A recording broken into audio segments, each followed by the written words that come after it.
កូនណាមកជារស់នៅបានសុខស្រួលប្រកបដោយសេចក្តីថ្លៃថ្នូរផុតលែងណែម៉ែថាម៉េចខាងស្រីគេមានខ្លាំងណាស់ហ៎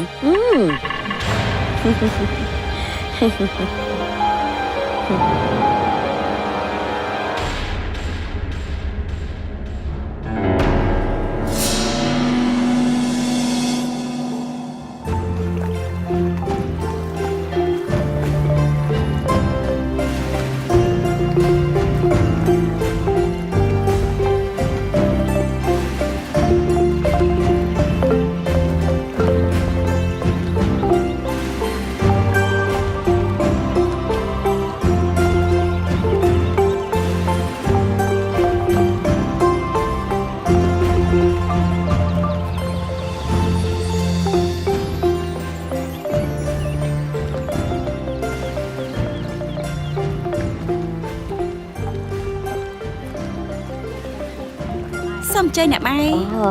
ម៉ែពាក់ស្បែកជើងសិនចាអ្នកម៉ែអញ្ជើញផ្សារនេះឥឡូវមានរបស់របរមកថ្មីហើយស្អាតស្អាតទៀតផងរកទៅដួសមិនតាន់អើយចាំតិចមើលណែយកទៅចាំមកផ្លែតបានឥឡូវហើយយកពិសេសខ្សែកខ្សែដៃមានគ្រប់បែបយ៉ាងហើយអ្នកម៉ែមិនខ្វះទេមែនអីកូនកំពុងតែចង់ដូរក្បាច់ផងនេះតែអានេះយូរហើយដូចជាសាំភ្នែកពេកហើយកូននិមលបើដូរទៅបានថ្មីហើយវាប្លែកភ្នែកទៀតផងចាមែនហើយអ្នកម៉ែមិនខុសទេពិតជាស្រស់ស្អាតជាងមុនមែនហើយអូយហើយអ្នកម៉ែអីក៏ឆ្លាតម្លេះណ៎បើមិនឆ្លាតមិនមែនម៉ែនេះអាចរស់នៅបានស្រួលដូចសពថ្ងៃមានមាសមានប្រាក់មកចាយវាយពេញដៃបែបនេះទេម៉ែសូមប្រាប់ទៅចុះមនុស្សស្រីយើងទាល់តែមានល្បិចមាយាទុកដាក់ក្រៅក្នុងទើបវាល្អប្រសើរនេះកូនមិនដែលឮទេមាយាស្ត្រីនោះចាអ្នកម៉ែកូននឹងចងចាំពាក្យទូមាននេះឲ្យបានខ្ជាប់មិនឲ្យភ្លេចទេអ្នកម៉ែចាំដល់ពេលកូនរៀបការជាមួយកូនមាសហើយម៉ែនឹងបង្រៀនកូនឲ្យចេះចំណេះច្រើនមកទៀត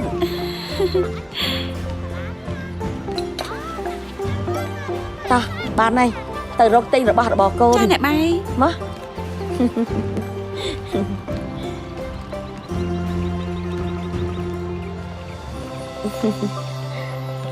សានេះឥឡូវលក់របស់របរច្រើនណាស់កូននិមលចាអ្នកម៉ែផ្សារនេះឥឡូវគេពង្រីកធំជាងមុនអ្នកម៉ែឈប់យ៉ាងម៉េចនេះកូននិមលមានការអីហ៎អ្នកម៉ែមើលទៅនោះអ្នកម៉ែស្គាល់ស្រីម្នាក់នោះដែរទេនាងលាក់អន្តានោះអ្នកណាហ្នឹងកូននិមលម៉ែដូចជាមិនស្គាល់ទេអ្នកម៉ែ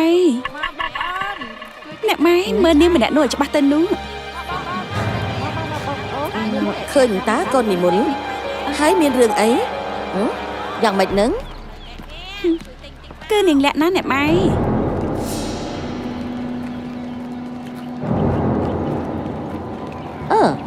ហើយនាងលាក់ហ្នឹងវាយ៉ាងម៉េចទៅកូនចង់ជម្រាបអ្នកម៉ែថាបងមីរាល់ថ្ងៃនេះចេះតែប្រកែកមកព្រមរៀបការជាមួយកូនគឺមកពីនាងលាក់នេះឯងតែមកគៀកកើតជាមួយនឹងបងមីរាល់តែថ្ងៃ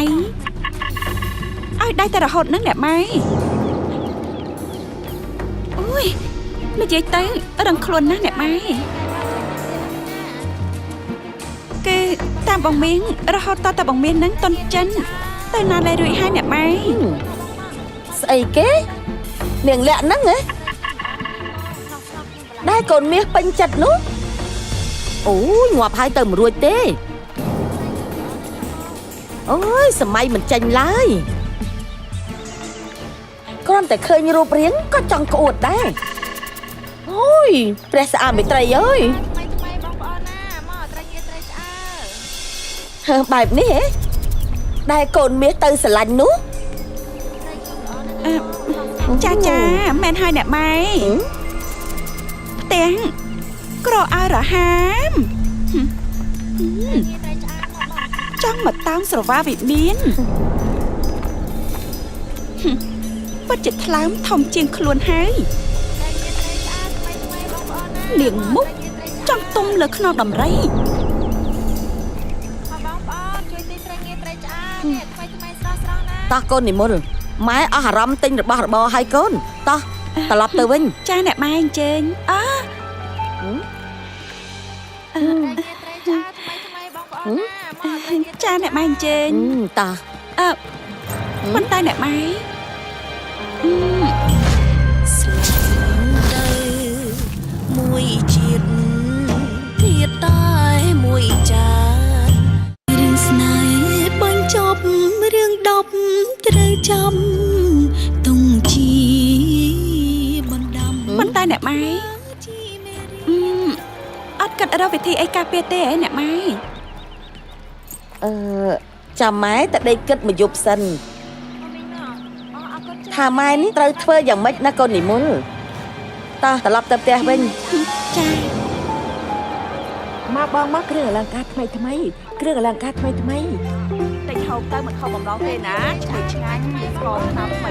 ថ្នាំបច្ចេកមានណែរបស់អ្នកយកទៅអរគុណហើយអ្នកអើយអ្នកម៉ែស្រួលបួនណាមកអ្នកអើយជើញចូលហូបបបរថ្នោតមកថែមទៀតមួយ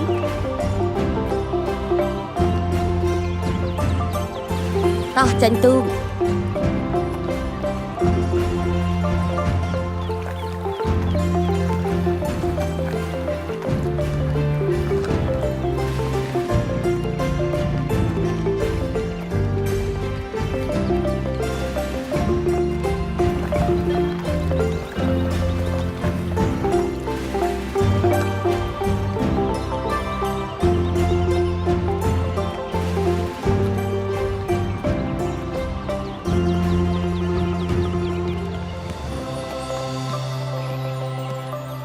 មកបងប្អូនមកត្រីប្រឡាក់ត្រីឆ្អើរនេះមកថ្មីនេះ ថ្មីណាអ្នក មកបងប្អូនណាត្រីប្រឡាក់ត្រីឆ្អើរស្រស់ថ្មី ល្អហើយអ្នក គ្រឿងអលង្ការទៅ ត្រីប្រឡាក់ត្រីឆ្អើរអូនណា នៅបងខ្ញុំទិញត្រីម្នាល ចាសុំចាំតិច អត់ទេថ្ងៃនេះខ្ញុំទិញយកទាំងអស់ហើយ សុំទៅផងប្អូនបងលក់ជឿនអត់បានទេគាត់ទិញយកទាំងអស់ហើយ មិញថាលក់ឲ្យហើយឥឡូវមិនអត់លក់ឲ្យវិញចឹងសូមទោសផងប្អូនបានមិនទេបង ថ្ងៃនេះខ្យល់អីបាក់បងមានមកដល់ទីនេះ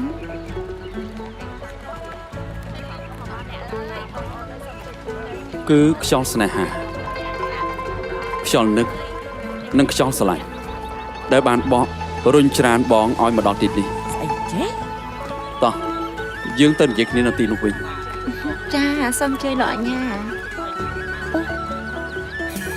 អូយសត្វតែខ្យល់បក់មកដើរមកដល់ជើងសោះហ្នឹងណាហប់ឡើងឈឹងថាខ្យល់បក់មកណែលួចសាហាញប្តីគេហ្នឹងអាអ្នកលក់ពោះដឹងអត់ ខ្ញុំឈ្មោះអាសាញ់កុំហៅខ្ញុំម្នាក់លក់ពូដាច់សាច់ពេកមើល ហើយអាសាញ់ហ្នឹងមិនមែនពោះទេហ៎ហ៎អី បន្តិចទៀតអូននឹងលែងលំបាកទៀតហើយ បងនិយាយមកបងមករកអូនមានការអី គឺបងចង់ប្រាប់អូនថាបងស្រឡាញ់អូនខ្លាំងណាស់ស្រឡាញ់បាត់មុខមួយថ្ងៃគឺមិនបានទេ កុំដល់ម្លឹងពេកបងមីកុំស្រឡាញ់អូនដល់ម្លឹងពេកអូនខ្លាចបងឲ្យមកអូនអស់ថ្ងៃក្រោយអស់លេងឲ្យអូនធ្វើមិនទៅ សេចក្តីស្រឡាញ់របស់បងគឺអាណន់មិនអាចអស់បានទេគឺមានជារៀងរហូតចំពោះអូនលែង ពាក្យសម្ដីបងមាននិយាយនៅពេលនេះគឺមានម្ចាស់ទឹកម្ចាស់ដី ដែលថែរក្សាបរិវេណក្នុងផ្សារនេះជួយដឹងជួយលឺនិងជួយធ្វើជាសាក្សី បាទត្រឹមត្រូវហើយបងសន្យាថាស្រឡាញ់អូនអស់មួយជីវិត ចុះបើថ្ងៃក្រោយបងក្បត់ចិត្តអូននោះ គឺសូមឲ្យក្រុមគ្រួសាររបស់បងវិនិច្ឆ័យហើយចុះ បានហើយអូនជឿបងហើយ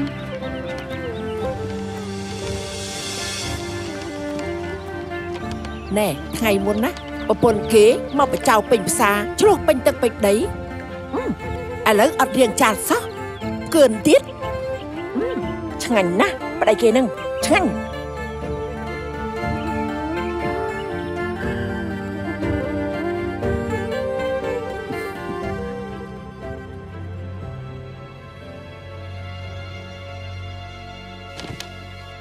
មិនមែននាងមកស្រឡាញ់កូនទេណាម៉ែ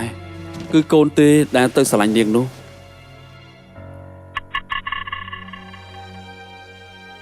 ហើយចុះកូនឯងខ្វះស្រីណាស់ទៅហ៎បានជាទៅស្រឡាញ់នាងស្រីក្ររហាមបែបនោះ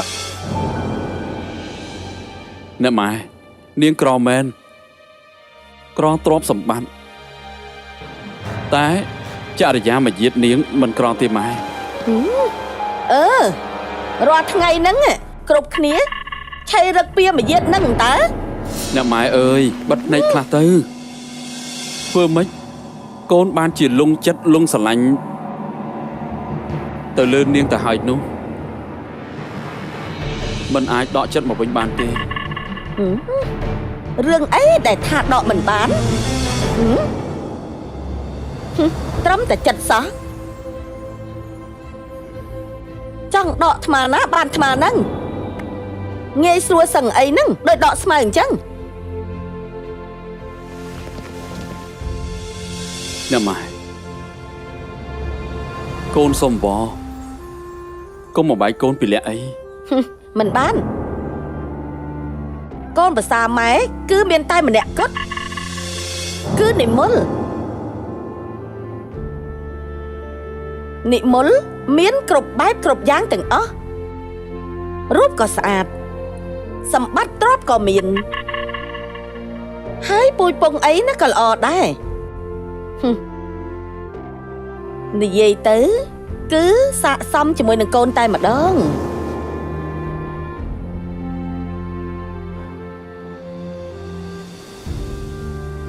តែចិត្តនាងមិនស្អាតទេហើយសម្ដីនាងក៏មិនពិរោះដែរ យើតែមិនពេញចិត្តគឺមិនអស់ហើយតែម៉ែ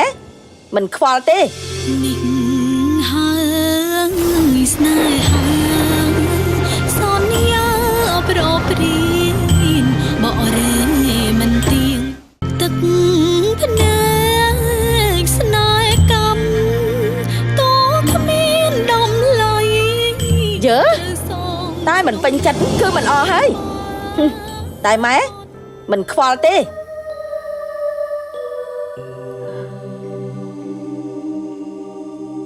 រឿងនេះគឺមកពីនិមលតែម្ដងដែលជាអ្នកចាក់ចុចអ្នកម៉ែឲ្យដឹងរឿងនេះនិមលនេះចំជាឆ្លាតមែនរួញមួយបាញ់បានសត្វដល់តែ3 ណែកុំទៅរករឿងនិមលណានាងមិនដឹងអីនោះទេរឿងទាំងអស់គឺម៉ែជាអ្នកចាត់ចែងហាមទៅជួបអ្នកលាក់នោះទៀតលឺហ៎ អ្នកម៉ែធ្វើផ្ទះត្រូវតម្រូវចិត្តអ្នកនៅ តែម៉ែឲ្យអ្នកនៅតម្រូវតាមផ្ទះព្រោះផ្ទះវាធំត្រនំវាខ្ពស់វាកុំកើងរុងរឿងកូនដើរសួរមនុស្សមកផែនដីនេះទៅតើមានអ្នកណាចង់មករស់នៅខ្ទមស្បូវហ៎កូនមាស គឺកូននេះហើយណាអ្នកម៉ែមិនបាច់ទៅដើរសួរអ្នកណាឲ្យមួយផែនដីនោះទេគឺកូននេះហើយក ូនមាសមិនអាសូរដល់ទ្រង់ម្ដាយទេឯកូនទោះជាចិត្តកូននៅពេលនេះយ៉ាងណាក៏ដោយតែម៉ែសូមឲ្យកូនប្រើវិចារណញ្ញាណគិតហើយគិតទៀតណាកូន ណាកូនមា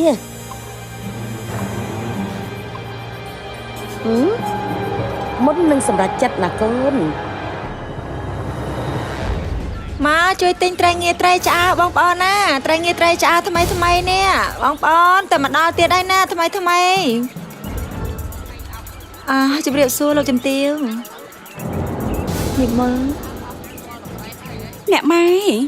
នេះហើយជាអនាគតកូនប្រសាររបស់អ្នកម៉ែនោះកូននាំអ្នកម៉ែមកឲ្យឃើញផ្ទាល់នឹងភ្នែកហើយ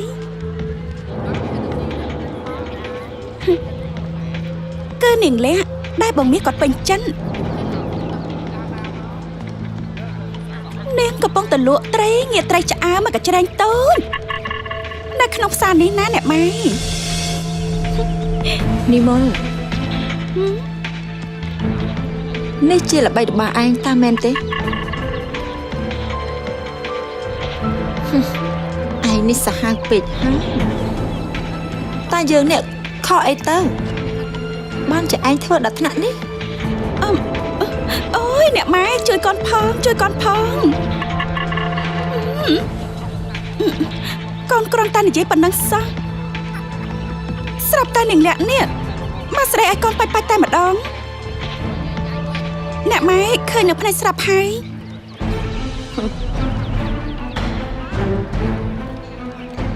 នេះហ៎មុខរបរដែលនាងរកស៊ីរាល់ថ្ងៃនោះ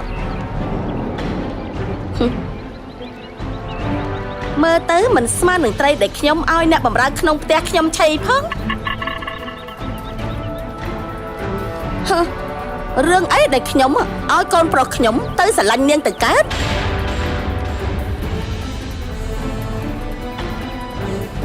លោកជំទាវសុំទោសផងក្តីស្រឡាញ់មិនមែនកើតឡើងដោយសារតែទ្រព្យសម្បត្តិមួយមុខនោះទេគឺមានបេះដូងផងដែរអ្នកម៉ែឃើញទេនាងលាក់នេះហ៊ានតមកជាមួយអ្នកម៉ែហើយនាងនេះពិតជាមានភ្នែកអត់ប្រស្រ័យមែនមិនអីទេកូននិមលទុកឲ្យនាងលាក់នេះព្រោះឲ្យអស់ចិត្តចោះនៅក្នុងថ្ងៃនេះចាប់ពីថ្ងៃស្អែកទៅនាងគ្មានសិទ្ធិអ្វីទាំងអស់រាប់តាំងពីការស្រឡាញ់ស្នេហាស្នេហ៍ជាមួយកូនមាស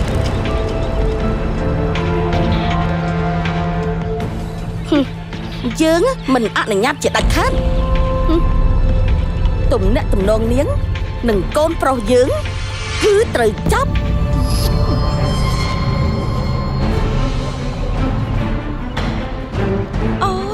អ្នកម៉ែពិតជាត្រឹមត្រូវណាស់ត្រឹមត្រូវមែនទែន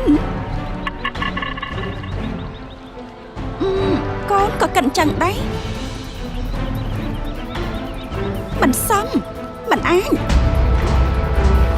គឺខុសដូចមេឃហើយនឹងដីព្រោះនាងលាក់នេះដូចជាសត្វទាកប៉ាញីមួយក្បាល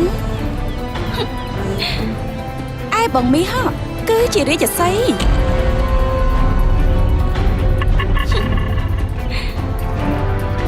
ទាកប៉ាចំសវ៉ាចាប់រាជសីវាពិតជាទៅមិនរួចនោះទេទាកប៉ាចង់ពាក់ស្រោមរាជសីក៏នៅតែជាទាកប៉ាដដែលអូយកូននិមលកូនប្រៀបធៀបវាដូចជាខ្ពស់ពេកហើយកូន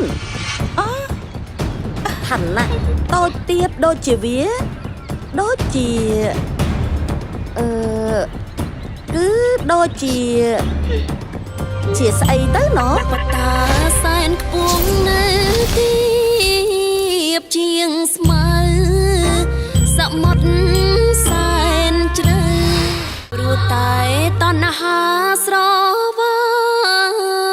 មិនខ្មាស់ភ្លេចរឿង ឋានៈតូចទៀតដូចជាវាដូចជាគឺដូចជាស្អីទៅណោះមែនហើយ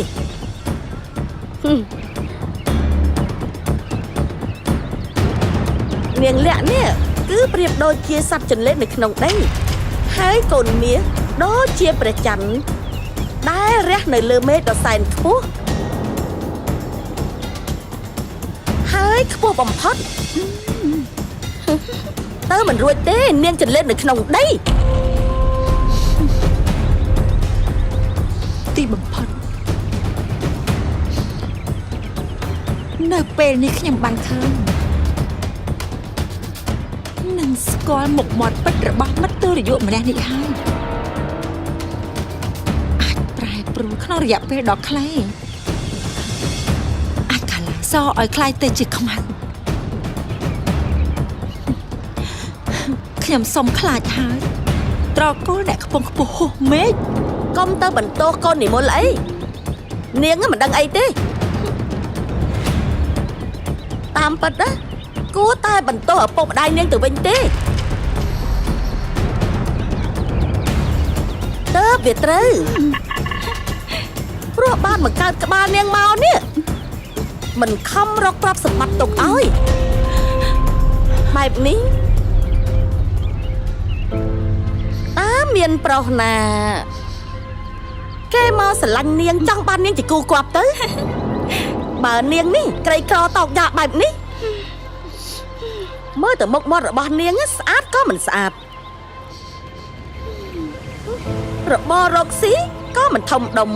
លក់ត្រីងៀតលក់ត្រីឆ្អើមកកញ្ច្រែងអញ្ចឹងបានប្រមាណទៅលោកអើយ លោកជំទាវសូមមេត្តាផងចុះពិតមែនតែខ្ញុំនេះជាកូនអ្នកក្រតែខ្ញុំនឹងបងមាសបានស្រឡាញ់គ្នាដោយស្មោះសូមអាណិតផងនឹងយកយល់ពីស្នេហាមួយដែលបានកសាងឡើងដោយមិនបានគិតពីទ្រព្យសម្បត្តិឬក៏ប្រាថ្នាចង់បានមន្តស័ក្តិអ្វីនោះទេ មិនបានទេខ្ញុំអាណិតកូនខ្ញុំស្លាប់ហើយបើគេមករស់នៅជាមួយនឹងនាងនោះ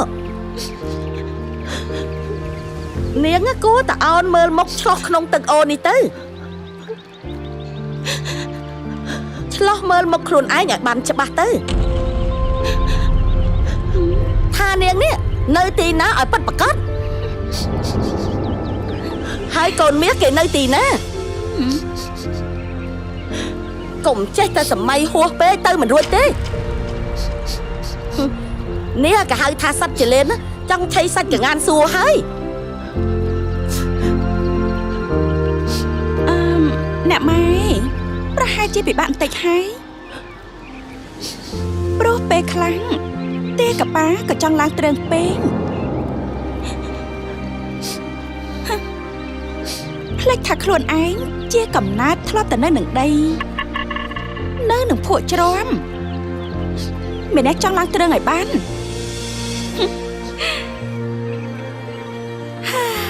ទោះបីជាទ្រើងដែលមិនអាចឡើងរួចក៏ដោយចុះ ទៅមិនរួចទេកូននិមលព្រោះទ្រើងនោះម៉ែបានស្រះបន្លា4-10ជាន់មិនឲ្យទាឡើងទៅរួចទេបើមានម៉ែពិតជាគ្មានទាកប៉ានោះឡើយយើងប្រាប់នាងជាលើកចុងក្រោយចាប់ពីពេលនេះតទៅទំនាក់ទំនងនាងនឹងកូនប្រុសយើងគឺត្រូវចាប់ឈប់តាក់តងជាមួយកូនប្រុសយើងទៀតមិនបានជាដាច់ខាតណា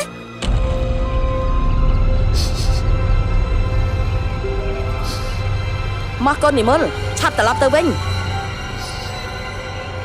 នៅទីនេះយូរទៅម៉ែធំក្លិនស្អុយអ្នកក្រកាន់តែខ្លាំងឡើងអូយចង់ក្អួត មែនហើយអ្នកម៉ែកូនក៏ធំក្លិនស្អុយអ្នកក្រដែរអើយកើតទៅបងមៀងចេះមកទីនេះទៅកើតនេះអូយតាអ្នកម៉ែអញ្ជើញអើយមិនចាំបាច់មកបង្ហូរទឹកភ្នែកឲ្យយើងអាណិតនោះទេ គ្មានផ្លូវដែលយើងអាណិតអាសូរដល់នាងឡើយនាងទាកប៉ាតោះកូន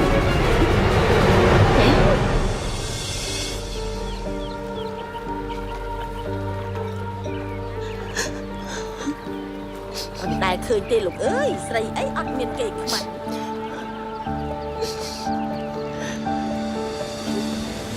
អូយមកក្រាស់រលេខដាក់គ្មានទេលួចសហ័យស្មន់ជាមួយប្តីគេប្រពន្ធម្ដាយគេមកជេររាប់ផ្លេចនៅតែមុខក្រាស់ទៀតណោះ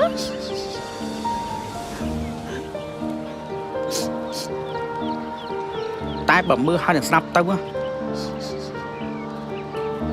លោកចំទៀមម្នាក់នោះដូចជាមើងងាយអ្នកក្រខ្លាំងណាស់ណាបង្កាប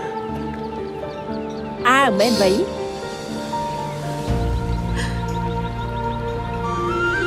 យើងក្រដែរហ្នឹង បើដឹងខ្លួនក្រកំជិះអ្នកក្រពេក មានគៀងតាំងតែជីវិតធ្វើអ្វី